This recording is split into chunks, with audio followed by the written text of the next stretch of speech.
Louange au Créateur de l'univers, salutations de paix, de vie, de force et de santé à tous. Si je fais cette vidéo, c'est pour réagir à une vidéo qui a été publiée sur la chaîne Jésus-Christ TV, une chaîne qui a pour habitude de dénoncer, et avec raison, les dérives des faux pasteurs évangéliques en particulier. Mais dans cette vidéo qui est intitulée « Chrétien, si tu prends une balle pour avoir pris part à une grève, tu vas tout droit en enfer », avec ce type d'enseignement, ce sont les gens de Jésus-Christ TV qui tombent dans la dérive. Et donc l'objectif est double. D'une part, c'est d'inviter les gens de Jésus-Christ TV à faire marche arrière, à se raviser, à se corriger, dès lors qu'il est démontré que cet enseignement est erroné. Et d'une autre part, bien évidemment, le plus important, c'est éviter que des gens soient égarés par un enseignement qui est erroné. Aussi, d'autant plus que il y a des personnes qui ont perdu la vie, ces personnes avaient des familles qui sont déjà attristées par la perte d'un être cher, qui doivent l'être davantage par le fait que ils doivent croire que leurs enfants sont désormais en enfer, en train de souffrir pour l'éternité, selon les croyances que on véhicule notamment ça et là. Ainsi donc, on dit que on va voir tout ça ensemble et apporter une réponse donc à cette vidéo. Et on tient à signaler que dans la vidéo, la voix qui parle n'est pas la voix de la personne qui anime généralement les émissions de Jésus-Christ TV, mais cette personne est approuvée et ses propos sont amplifiés, accompagnés de versets qui sont mis à l'écran par Jésus-Christ TV. Et on ne sait pas si la voix qui parle est celle d'un pasteur ou simplement d'une personne qui a fait un enregistrement et l'a publié. Sans plus tarder, on va commencer. La personne qui prêche, qu'on va appeler ici prédicateur, explique que protester veut dire montrer en fait son opposition avec force, affirmer quelque chose vigoureusement. On a le droit de protester selon la loi pour revendiquer son droit. On peut protester individuellement ou socialement. Et le but, c'est de réclamer tout simplement ses droits auprès des autorités. Et là, il parle en l'occurrence d'une protestation qui a eu lieu dans son pays, qui semble être, d'après les images, le Gabon suite à des élections qui ont été volées et truquées. Et donc, il dit que il a eu mal parce que en fait c'est injuste de tuer, de tricher, de faire le mal, et que cela est mal vu devant Dieu, et qu'il a eu beaucoup d'amour pour le courage de ces gens qui sont allés protester.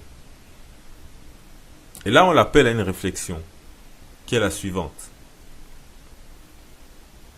Lui-même il dit que selon la loi, les gens ont le droit de protester. Il dit cela, il en est conscient. Ensuite, il dit que c'est mauvais aux yeux de Dieu et que ça lui fait mal à lui-même de constater cette injustice, cette tricherie et cette tuerie.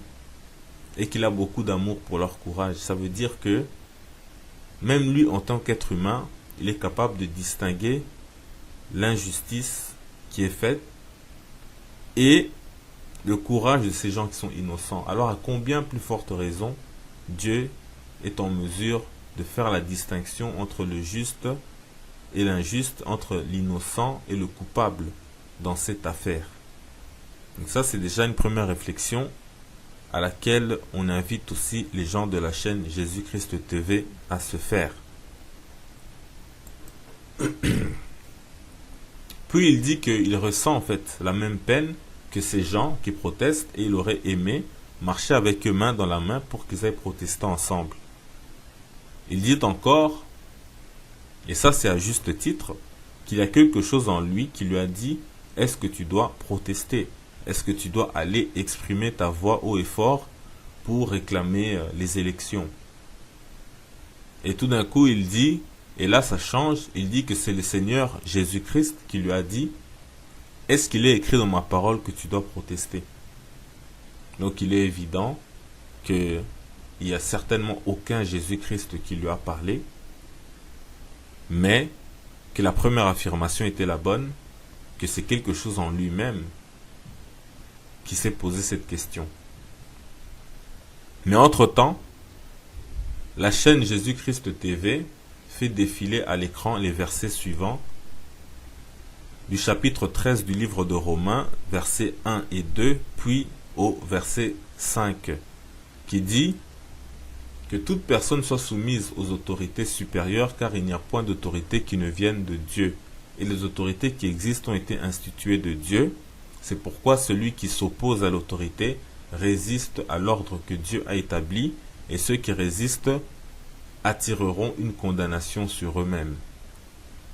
Au verset 5, il est dit: il est donc nécessaire d'être soumis non seulement par crainte de la punition, mais encore par motif de conscience. Fin de citation. Ainsi, on a pris des passages de la Bible, mais nous allons voir plus tard, plus loin dans cette vidéo, que c'est hors contexte, que cela ne marche pas par rapport à la situation qui est décrite en fait dans cette vidéo avec ce prédicateur qui parle.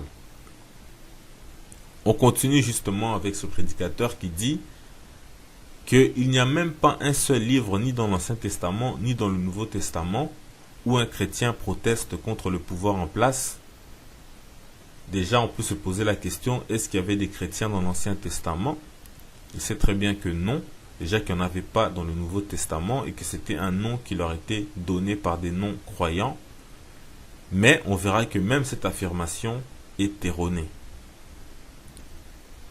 Il dit encore que selon la parole, les vrais chrétiens, ou on dirait plutôt les vrais croyants, sont les plus défavorisés à cause de la justice en Jésus-Christ.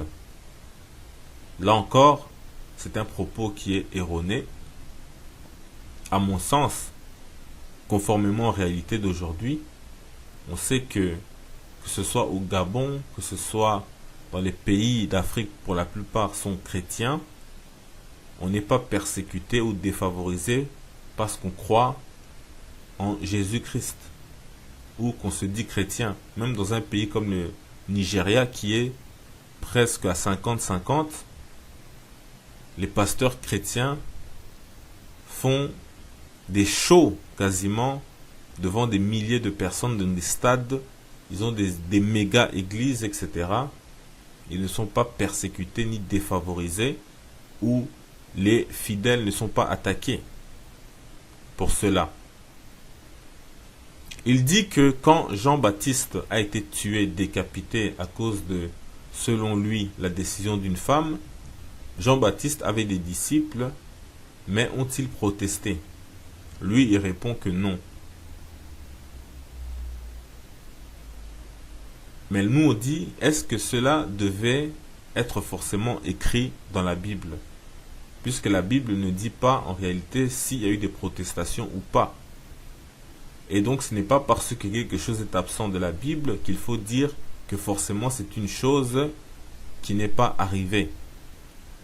Et puis on ne peut pas sous prétexte d'absence d'informations dans la Bible en faire une loi ou un avis juridique ou autre qui ferait autorité et qui justifierait telle ou telle position. D'ailleurs, on peut poser la question, est-ce que la Bible parle de toute la vie du Christ ou même de Jean-Baptiste de sa naissance jusqu'à sa mort? Alors, est-ce que on peut affirmer si ses disciples à Jean-Baptiste ont protesté ou non. Aussi, le prédicateur semble ignorer ou oublier ce que le Christ a fait à l'encontre des pharisiens par rapport à la capacité du peuple à protester, voire à faire pire que cela. Et ça, on va le lire dans la Bible. Pour d'abord situer le contexte, il nous faut aller dans Marc chapitre 11 verset 18 qui dit « Les principaux sacrificateurs et les scribes l'ayant entendu cherchèrent les moyens de le faire périr, car ils le craignaient parce que toute la foule était frappée de sa doctrine. » Fin de citation. On voit que les principaux sacrificateurs et les scribes avaient l'intention de faire mourir le Christ. Alors, dans Matthieu, chapitre 21, versets 23 à 27, on nous explique donc comment ils vont s'y prendre et comment le Christ, lui, maintenant, va les prendre dans leur propre piège. Et pour cela, il va se servir de la foule, du peuple. Nous lisons. Le Christ se rendit dans le temple et pendant qu'il enseignait, les principaux sacrificateurs et les anciens du peuple vinrent lui dire « Par quelle autorité fais-tu ces choses? Et qui t'a donné cette autorité ?» Le Christ leur répondit « Je vous adresserai aussi une question. Et si vous m'y répondez, je vous dirai par quelle autorité je fais ces choses. Le baptême de Jean, d'où venait-il? Du ciel ou des hommes? » Mais ils raisonnèrent ainsi entre eux. Si nous répondons du ciel, il nous dira « Pourquoi donc n'avez-vous pas cru en lui ?» Et si nous répondons des hommes, nous avons à craindre la foule, car tous tiennent Jean pour un prophète. Alors ils répondirent au Christ « Nous ne savons. » Et il leur dit à son tour « Moi non plus, je ne vous dirai pas par quelle autorité je fais ces choses. » Fin de citation.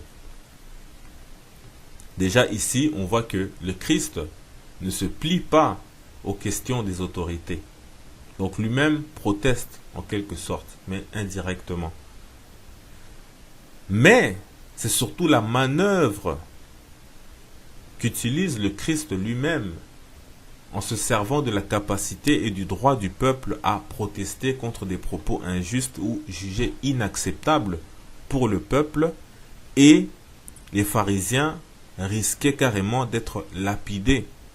Donc eux, qui sont les gardiens de la loi, les autorités qu'ils sont, ont eu peur de la réaction du peuple.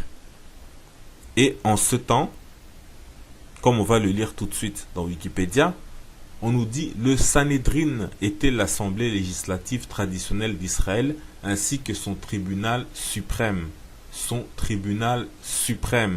Et siégeait normalement à Jérusalem. Son nom dérive du grec Sanhédrion, signifiant assemblée siégeante. Donc c'est Wikipédia et vous pouvez même voir ça ailleurs.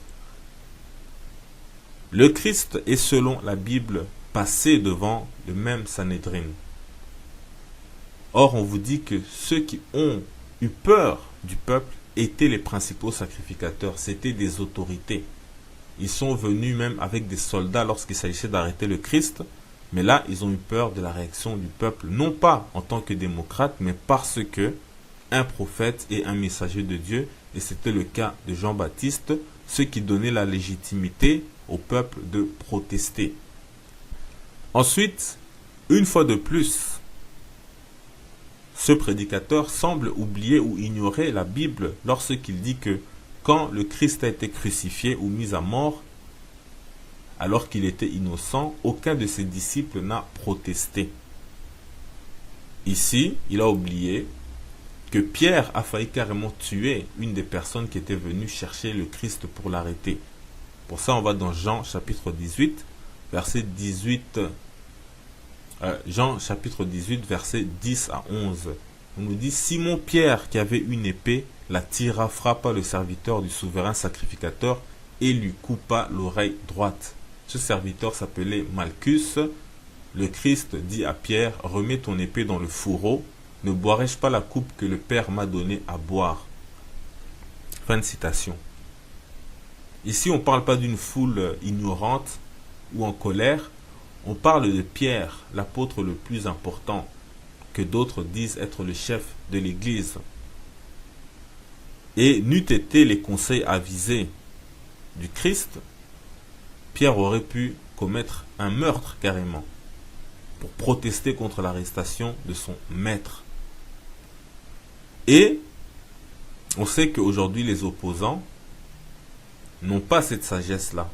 Ils envoient la foule sortir dans la rue pour protester et se faire tuer. Mais bon, c'est une autre affaire. Encore, ce prédicateur oublie aussi que, d'une autre part, les disciples se sont dispersés, ils se sont enfuis par peur d'être arrêtés, donc ils se sentaient eux aussi en danger, donc ils n'avaient pas le temps ni les moyens de protester. Matthieu 26, verset 56. Mais tout cela est arrivé afin que les écrits des prophètes fussent accomplis. Alors tous les disciples l'abandonnèrent et prirent la fuite. Fin de citation. C'est donc pas pour rien que Pierre a nié le Christ à 3 reprises. Donc ce prédicateur devrait mieux étudier les Écritures plutôt que de prendre des positions sans savoir. Juste parce qu'on croit que, ou on voudrait que, alors on y va sans vérifier les textes. Jean chapitre 18 verset 7. Alors la servante, la portière, dit à Pierre, toi aussi, n'es-tu pas des disciples de cet homme? Il dit, je n'en suis point. Donc vous voyez qu'ils étaient persécutés eux-mêmes, en tout cas, ils avaient à craindre d'être persécutés. Mais on a bien vu la réaction de Pierre avec l'épée. Et le prédicateur ajoute encore l'exemple d'Étienne et dit que là encore il n'y a pas eu de protestation. On tient à signaler que dans Actes chapitre 6 verset 12, on nous fait comprendre que Étienne avait été saisi par le peuple ainsi que les anciens, les scribes, etc. Donc déjà, c'était le peuple qui l'avait saisi. Il était seul face à ce peuple-là. Alors pourquoi parler de protestation déjà que c'est le peuple qui le saisit? C'est la foule qui le saisit. On nous dit, ils émurent le peuple, les anciens et les scribes, et se jetant sur lui, ils le saisirent et l'emmenèrent au Sanhédrin. Donc vous voyez, encore au Sanhédrin, là où se trouve l'autorité.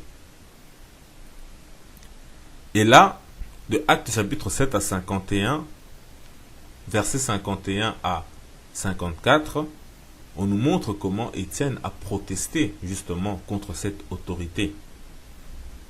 Mais il était tout seul, il ne pouvait pas engager un combat à main nue contre toute cette foule.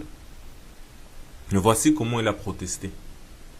Hommes au cou raide, incirconcis de cœur et d'oreille, vous vous opposez toujours au Saint-Esprit. Ce que vos pères ont été, vous l'êtes aussi. Lequel de des prophètes vos pères n'ont-ils pas persécuté? Ils ont tué ceux qui annonçaient d'avance la venue du juste, que vous avez livré maintenant, et dont vous avez été les meurtriers. Vous qui avez reçu la loi d'après des commandements d'anges et que vous ne l'avez point gardée. En entendant ces paroles, ils étaient furieux dans leur cœur, ils grinçaient des dents contre lui. Donc voilà comment Étienne a été mis à mort par la foule, y compris le peuple. Et donc, on voit que d'un côté il a protesté, et de l'autre côté, il n'y avait pas de gens de son côté pour protester aussi, ou émettre un rapport de force contraire. Le prédicateur dit encore, si on insulte une personne qui ne proteste pas à cause de Jésus-Christ, eh bien, cette personne doit glorifier Dieu pour cela, parce qu'on est en train de l'insulter à cause du Christ. C'est quelque chose qui n'a aucun rapport en 2016. On est dans des contextes politiques et ce ne serait que une excuse de dire voilà, je ne proteste pas au nom de Jésus-Christ. C'est sans rapport. On peut tout simplement ne pas vouloir protester. Personne ne va vous traiter de lâche. Ou même si on vous traite de lâche, vous n'avez pas à prendre le Christ comme prétexte ou quoi que ce soit. Et d'ailleurs, on le sait très bien que les faux pasteurs qui donnent cet argument, on sait aussi que les faux pasteurs donnent ce même argument quand la chaîne Jésus-Christ TV les dénonce. Ils disent, de toute façon, le Christ avait déjà prédit qu'on allait être insulté à cause de son nom. Et voilà ce qu'ils reprochent eux-mêmes à Jésus-Christ TV. Donc on voit que chacun essaye d'utiliser les versets à son avantage. Et entre-temps, Jésus-Christ TV apporte le verset suivant. 1 Pierre chapitre 2, versets 13 à 17. On nous dit, soyez soumis à cause du Seigneur à toute autorité établie parmi les hommes, soit au roi comme souverain, soit au gouverneur comme envoyé par lui pour punir les malfaiteurs et pour approuver les gens de bien. Déjà, si on s'arrête ici, on nous parle d'autorité établie parmi les hommes, et en plus de ça, on nous dit, par exemple, que le gouverneur est envoyé pour punir les malfaiteurs. Est-ce qu'on peut dire que ces foules qui protestent pour des élections truquées sont des malfaiteurs et pour approuver les gens de bien? Est-ce qu'en les tuant, c'est ça, approuver les gens de bien? On continue la lecture des versets 15 à 17. Car c'est la volonté de Dieu qu'en pratiquant le bien, vous réduisez au silence les hommes ignorants et insensés, étant libres sans faire de la liberté un voile qui couvre la méchanceté, mais agissant comme des serviteurs de Dieu. Honorez tout le monde, aimez les frères, craignez Dieu, honorez le roi. Fin de citation. Ici, on se doit quand même de rappeler qu'on parle bien d'autorité établie parmi les hommes. Or, à ce que je sache, la démocratie veut dire pouvoir au peuple. Donc, le peuple est censé être l'autorité suprême selon ce système-là.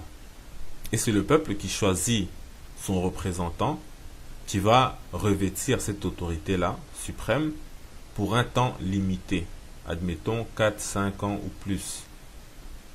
Et suite à cela, cette autorité disparaît et doit être renouvelée ou non par le choix de la population.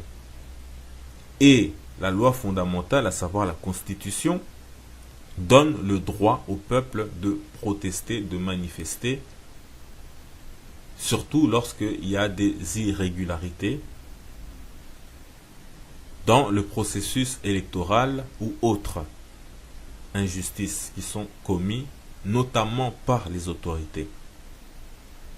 Ainsi, sortir ce passage n'a plus aucun effet, puisque c'est l'autorité établie parmi les hommes qui permet à ces gens de protester. Donc ces gens ne font que suivre leurs propres lois, qui sont reconnues y compris par l'autorité suprême.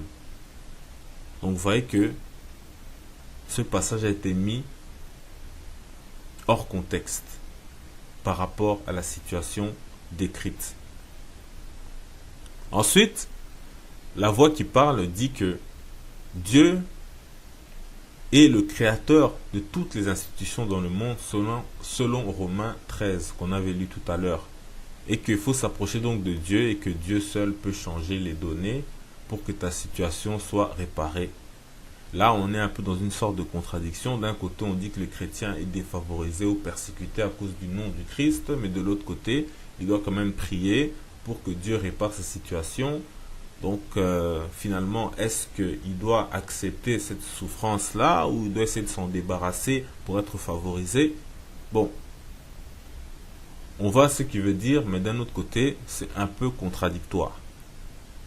Donc, pour dire tout simplement que on n'est pas dans le contexte biblique, on est en 2016 où justement les chrétiens ne sont en rien défavorisés ou persécutés pour un nom quelconque. Puis il dit encore des choses sans rapport, comme quoi les autorités du monde entier ne peuvent pas changer les cœurs des gens. La loi peut changer un président et mettre quelqu'un avec un mauvais cœur, prêt à faire du mal aux gens, etc. alors que 2 minutes avant, il disait que toutes les autorités viennent de Dieu. Maintenant, il parle de la loi. Or, on a bien dit que la loi, c'est elle qui permet au peuple de décider qui sera le chef et qui permet au peuple de protester. Donc, vous voyez un peu. Entre-temps, encore, Jésus-Christ TV nous met des versets à l'écran. Cette fois-ci, c'est 1 Timothée, chapitre 2, versets 1 à 2, qui dit « J'exhorte donc avant toute chose à faire des prières, des supplications, des requêtes, des actions de grâce pour tous les hommes. Pour tous les hommes. » Ensuite, virgule, « pour les rois et pour tous ceux qui sont élevés en dignité, afin que nous menions une vie paisible et tranquille en toute piété et honnêteté. »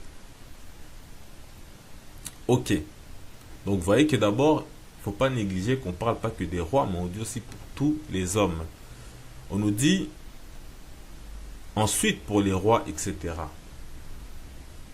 Mais dans vos démocraties, le chef est élevé en dignité pour un temps prédéfini et non pas à vie. Donc, quand son temps est passé, il perd son statut de dignité, de dignitaire. Et c'est au peuple donc de décider qui va prendre sa place selon les lois. Donc là encore,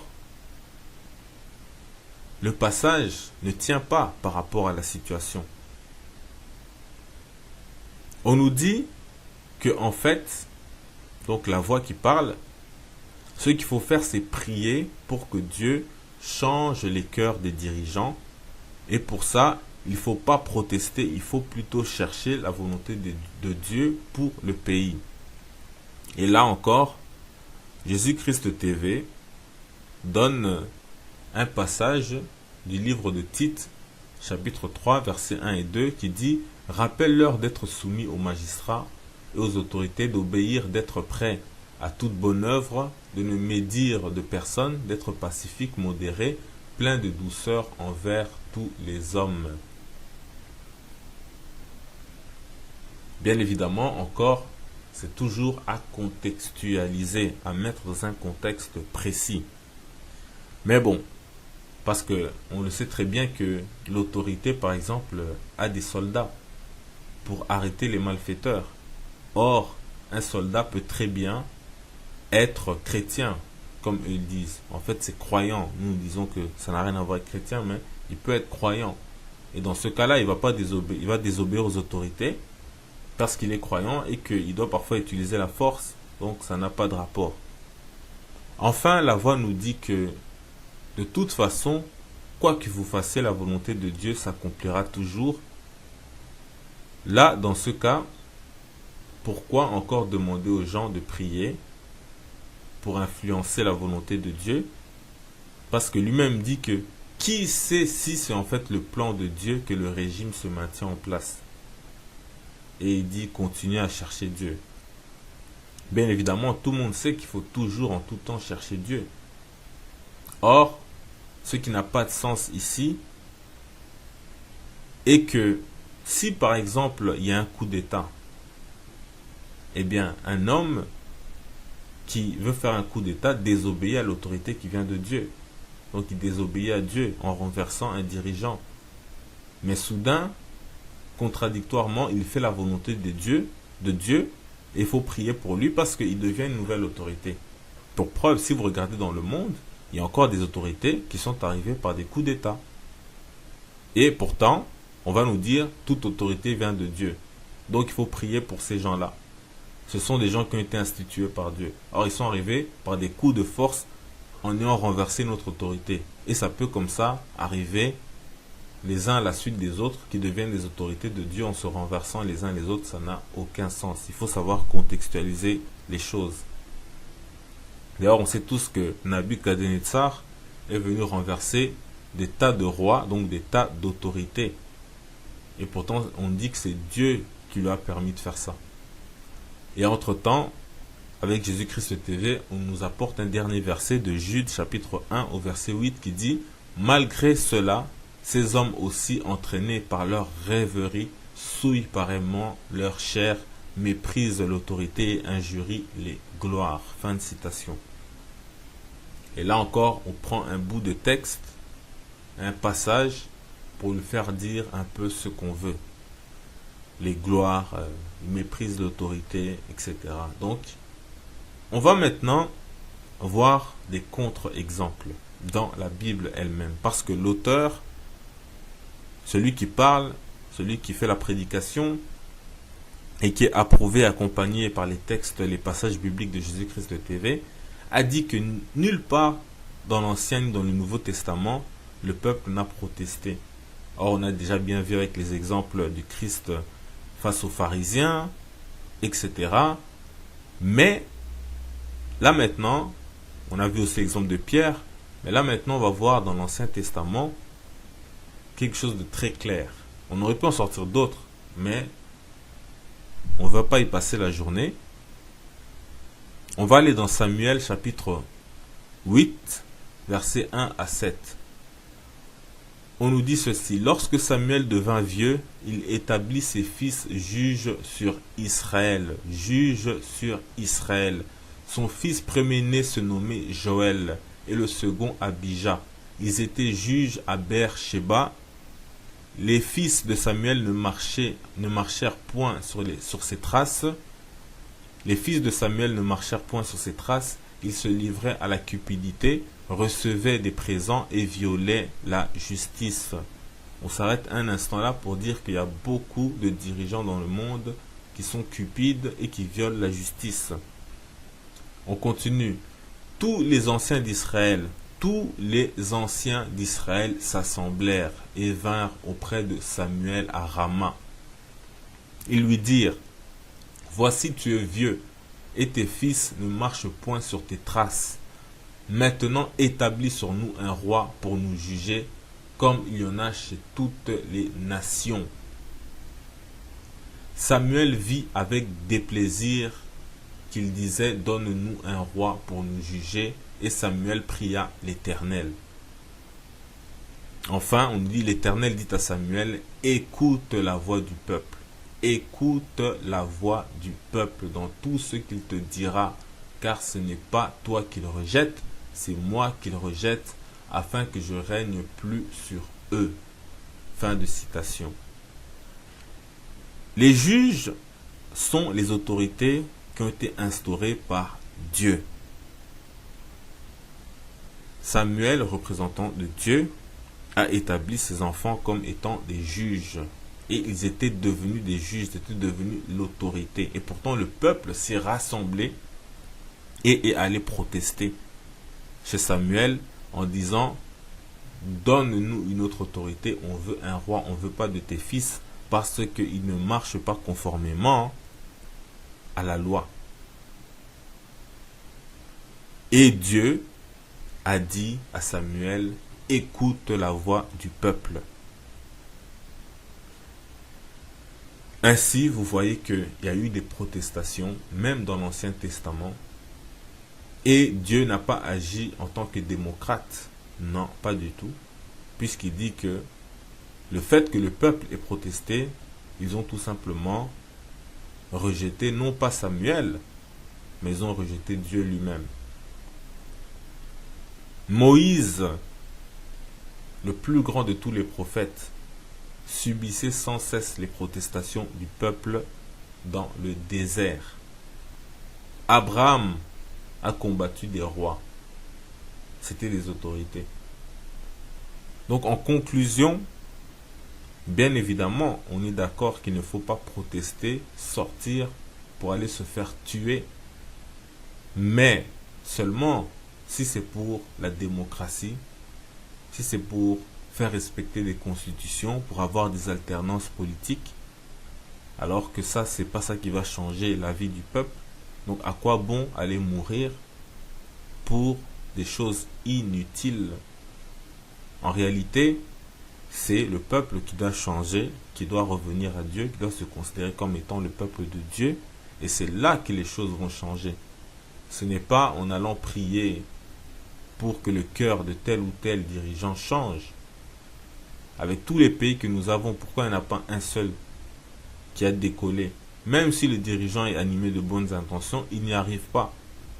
De tous les côtés, lui-même, il est pris en otage par des puissances supérieures qui ne veulent pas qu'il fasse du bien au peuple. Donc vous pourrez prier autant que vous voulez. Vous pouvez prier aussi pour les Illuminati ou je ne sais qui ont vendu leur âme. Priez tant que vous y êtes. Mais tant que vous avez abandonné Dieu, tant que vous avez oublié Dieu, tant que vous avez oublié qui vous êtes, tout ça sera sans effet. Et donc, on a bien vu que cet enseignement était erroné parce qu'on n'a pas tenu compte des différents textes de la Bible qui montrent clairement qu'il y a eu des protestations ça et là, et on aurait pu en sortir beaucoup d'autres. Et là, on a bien vu que pour l'instauration du roi, cette protestation du peuple a obtenu gain de cause. Dieu a permis cela, non sans mettre en garde le peuple sur les comportements, les dérives des rois, mais il a accepté. Et vous vous dites, le peuple va aller en enfer. On ne peut pas dire de telles choses. C'est Dieu seul qui est juge. Et comme quoi parfois, la sagesse, l'enseignement peut venir de loin, et l'avertissement aussi. Le Coran nous dit dans la sourate 2, verset 85, admettriez-vous seulement une certaine partie du livre et en rejetteriez-vous le reste? Quel traitement devra être réservé à ceux qui agissent de la sorte? Sinon l'ignominie dans ce monde et le châtiment le plus impitoyable dans l'autre. Donc voilà de quoi méditer. Donc on invite les gens de la chaîne Jésus-Christ TV à faire preuve de bonne foi, de ne pas véhiculer de tels enseignements, retirer de telles vidéos et se corriger en se conformant aux Écritures auxquelles eux-mêmes ils croient et non pas à leur propre jugement.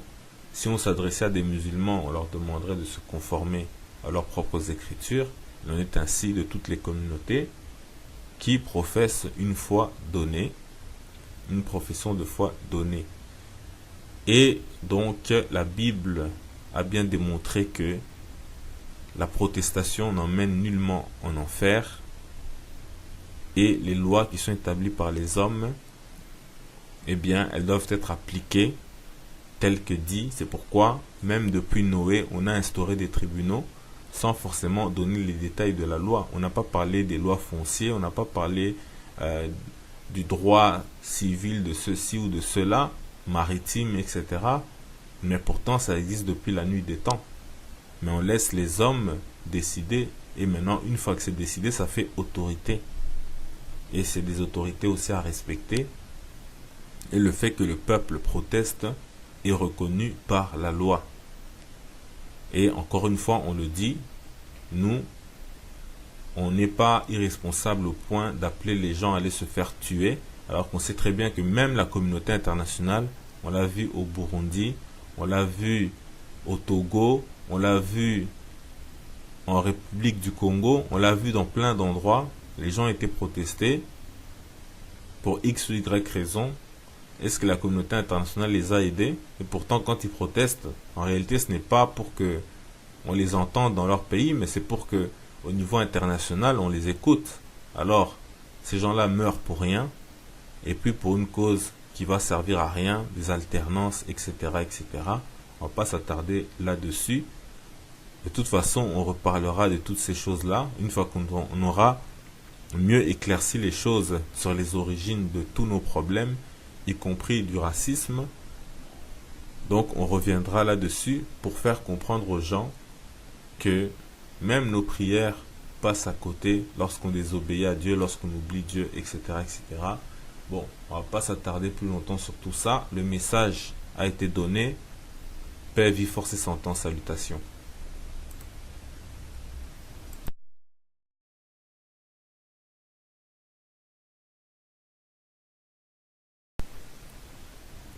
Louange au Créateur de l'univers, salutations de paix, de vie, de force et de santé à tous.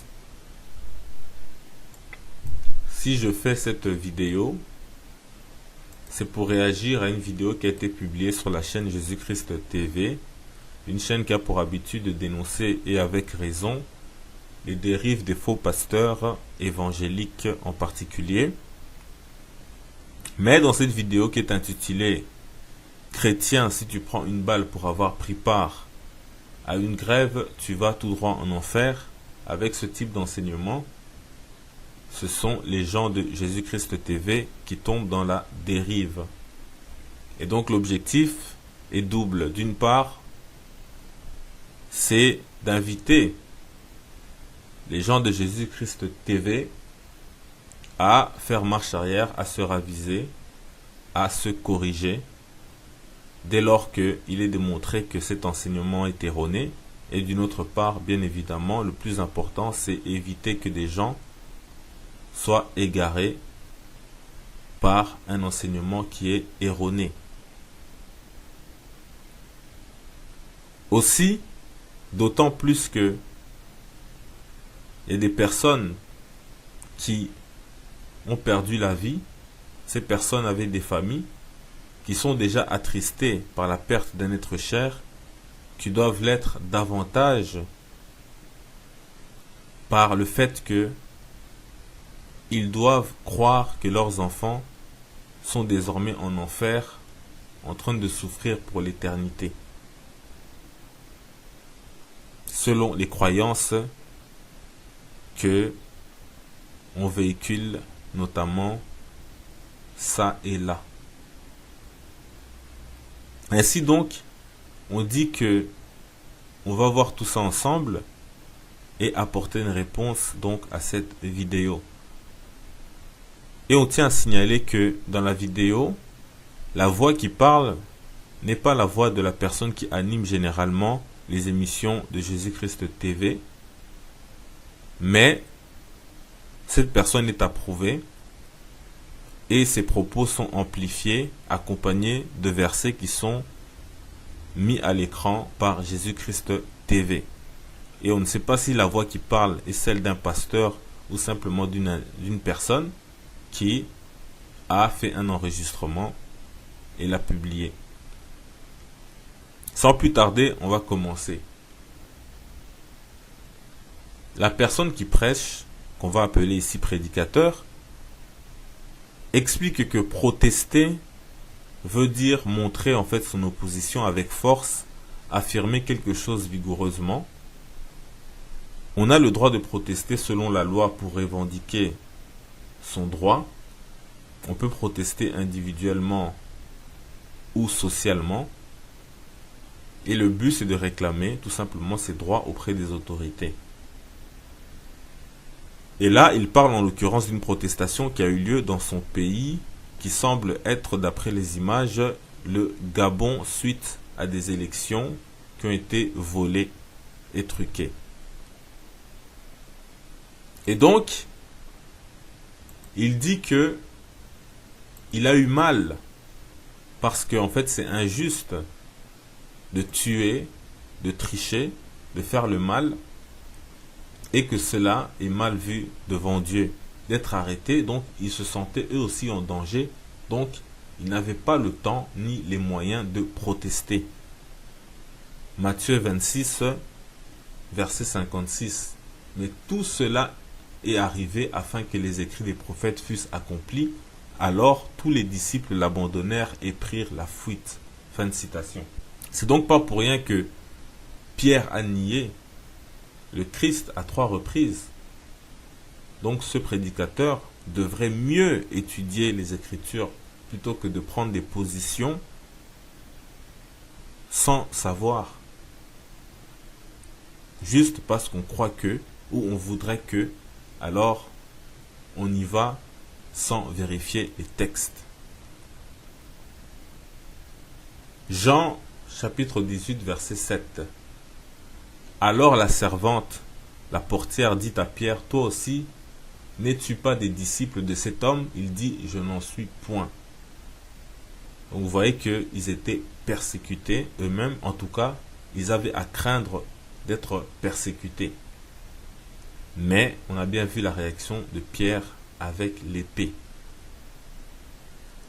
Et le prédicateur ajoute encore l'exemple d'Étienne et dit que là encore il n'y a pas eu de protestation.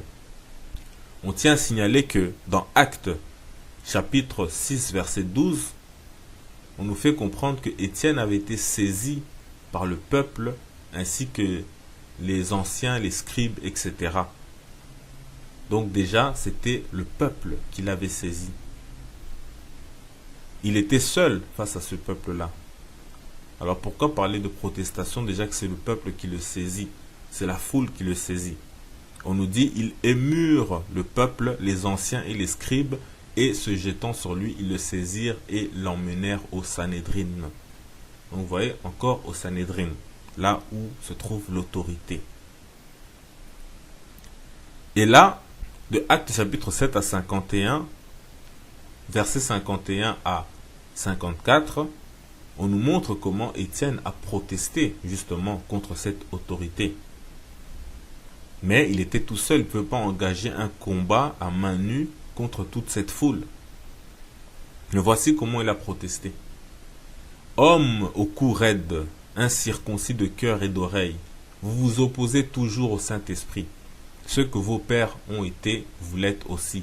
Lequel des prophètes vos pères n'ont-ils pas persécuté? Ils ont tué ceux qui annonçaient d'avance la venue du juste, que vous avez livré maintenant, et dont vous avez été les meurtriers.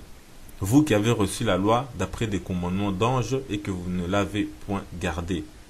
En entendant ces paroles, ils étaient furieux dans leur cœur, ils grinçaient des dents contre lui. Donc voilà comment Étienne a été mis à mort par la foule, y compris le peuple. Et donc, on voit que d'un côté il a protesté, et de l'autre côté, il n'y avait pas de gens de son côté pour protester aussi, ou émettre un rapport de force contraire. Le prédicateur dit encore, si on insulte une personne qui ne proteste pas à cause de Jésus-Christ, eh bien, cette personne doit glorifier Dieu pour cela, parce qu'on est en train de l'insulter à cause du Christ. C'est quelque chose qui n'a aucun rapport en 2016. On est dans des contextes politiques et ce ne serait que favorisé à cause de la justice en Jésus-Christ. Là encore, c'est un propos qui est erroné. À mon sens, conformément aux réalités d'aujourd'hui, on sait que ce soit au Gabon, que ce soit dans les pays d'Afrique, pour la plupart sont chrétiens, on n'est pas persécuté ou défavorisé parce qu'on croit en Jésus-Christ ou qu'on se dit chrétien. Même dans un pays comme le Nigeria qui est presque à 50-50, les pasteurs chrétiens font des shows quasiment devant des milliers de personnes dans des stades. Ils ont des méga églises, etc. Ils ne sont pas persécutés ni défavorisés, ou les fidèles ne sont pas attaqués pour cela. Il dit que quand Jean-Baptiste a été tué, décapité à cause de, selon lui, la décision d'une femme, Jean-Baptiste avait des disciples, mais ont-ils protesté? Lui, il répond que non. Mais nous on dit, est-ce que cela devait être forcément écrit dans la Bible? Puisque la Bible ne dit pas en réalité s'il y a eu des protestations ou pas. Et donc ce n'est pas parce que quelque chose est absent de la Bible qu'il faut dire que forcément c'est une chose qui n'est pas arrivée. Et puis on ne peut pas sous prétexte d'absence d'informations dans la Bible en faire une loi ou un avis juridique ou autre qui ferait autorité et qui justifierait telle ou telle position. D'ailleurs, on peut poser la question, est-ce que la Bible parle de toute la vie du Christ ou même de Jean-Baptiste de sa naissance jusqu'à sa mort? Alors, est-ce que on peut affirmer si ses disciples à Jean-Baptiste ont protesté ou non? Aussi, le prédicateur semble ignorer ou oublier ce que le Christ a fait à l'encontre des pharisiens par rapport à la capacité du peuple à protester, voire à faire pire que cela, Et ça, on va le lire dans la Bible.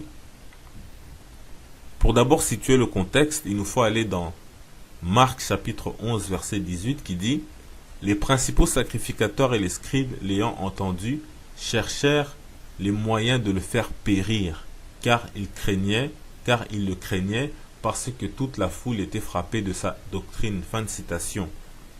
On voit que les principaux sacrificateurs et les scribes avaient l'intention de faire mourir le Christ.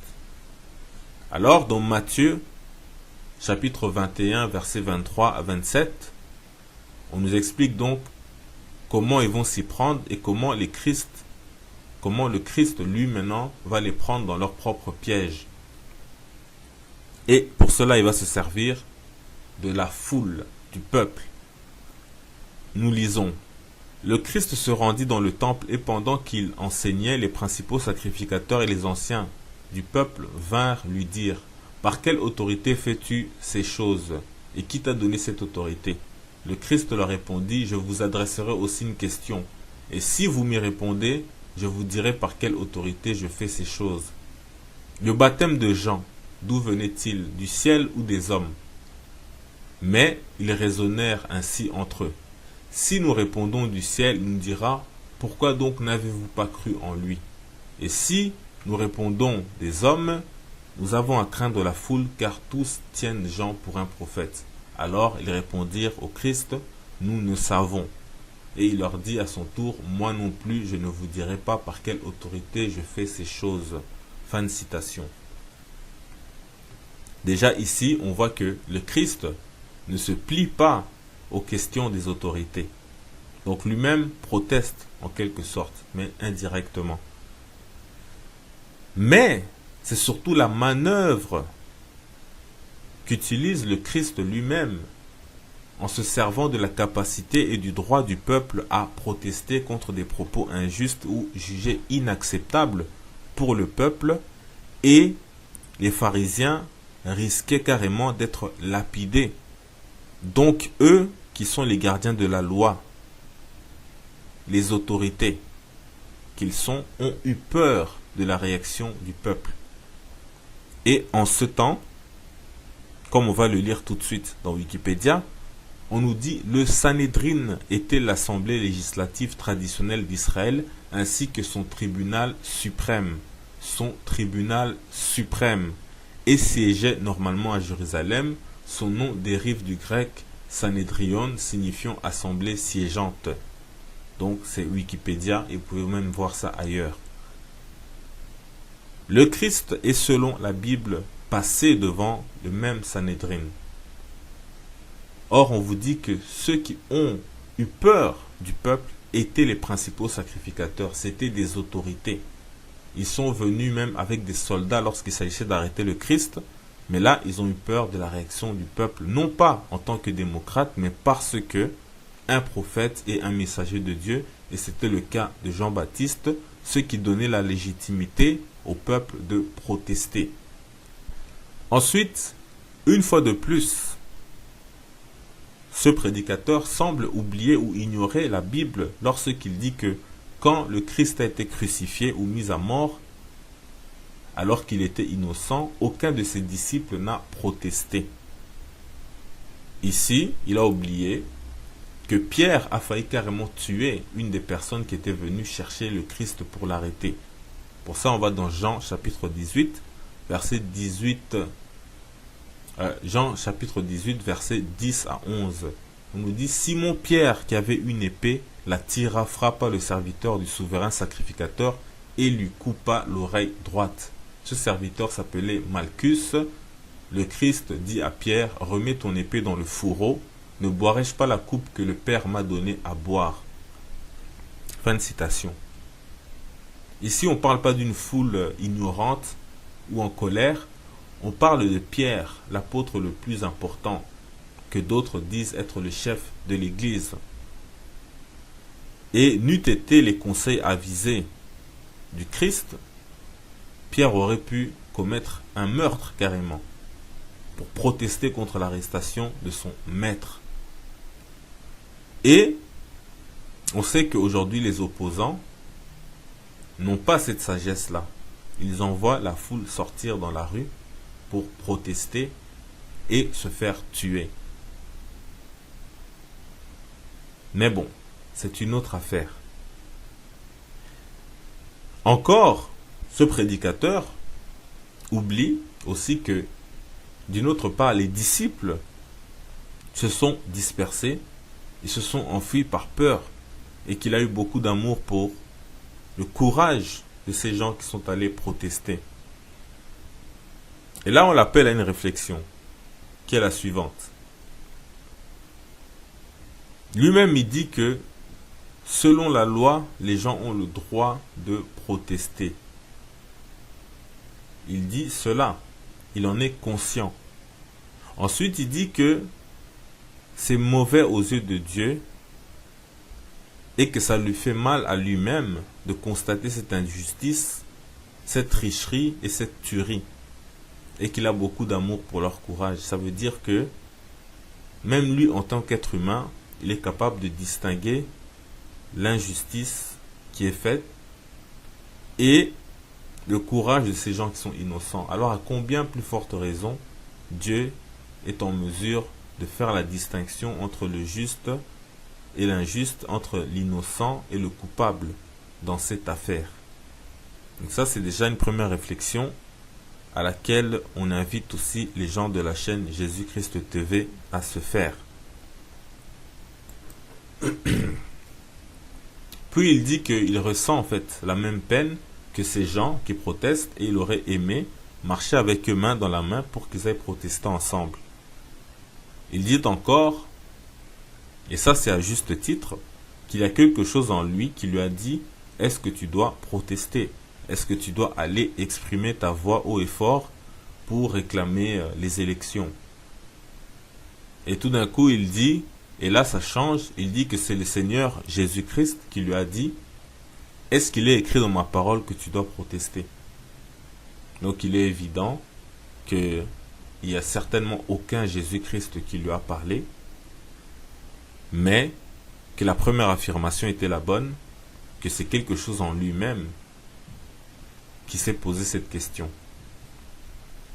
Mais entre-temps, la chaîne Jésus-Christ TV fait défiler à l'écran les versets suivants du chapitre 13 du livre de Romains, versets 1 et 2, puis au verset 5, qui dit que toute personne soit soumise aux autorités supérieures, car il n'y a point d'autorité qui ne vienne de Dieu. Et les autorités qui existent ont été instituées de Dieu. C'est pourquoi celui qui s'oppose à l'autorité résiste à l'ordre que Dieu a établi, et ceux qui résistent attireront une condamnation sur eux-mêmes. Au verset 5, il est dit, il est donc nécessaire d'être soumis non seulement par crainte de la punition, mais encore par motif de conscience. Fin de citation. Ainsi, on a pris des passages de la Bible, mais nous allons voir plus tard, plus loin dans cette vidéo, que c'est hors contexte, que cela ne marche pas par rapport à la situation qui est décrite en fait dans cette vidéo avec ce prédicateur qui parle. On continue justement avec ce prédicateur qui dit qu'il n'y a même pas un seul livre ni dans l'Ancien Testament ni dans le Nouveau Testament où un chrétien proteste contre le pouvoir en place. Déjà, on peut se poser la question, est-ce qu'il y avait des chrétiens dans l'Ancien Testament? Il sait très bien que non. Déjà qu'il n'y en avait pas dans le Nouveau Testament et que c'était un nom qui leur était donné par des non-croyants. Mais on verra que même cette affirmation est erronée. Il dit encore que selon la parole, les vrais chrétiens, ou on dirait plutôt les vrais croyants, sont les plus